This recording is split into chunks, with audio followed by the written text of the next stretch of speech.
This is a new design gelato cart. It's copper cooling, very small and easy to move, as you can see. So in the temperature we design is minus 25 degree, but in the very hot environment, maybe we can keep about minus 16 to minus 18 degree.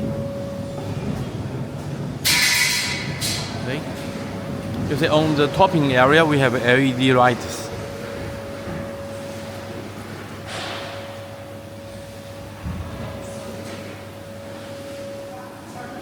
Sliding door, 4 trays.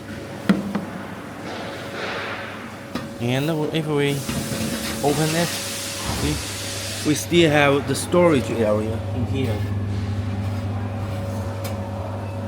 And the fan to draw the cold air to the topping area.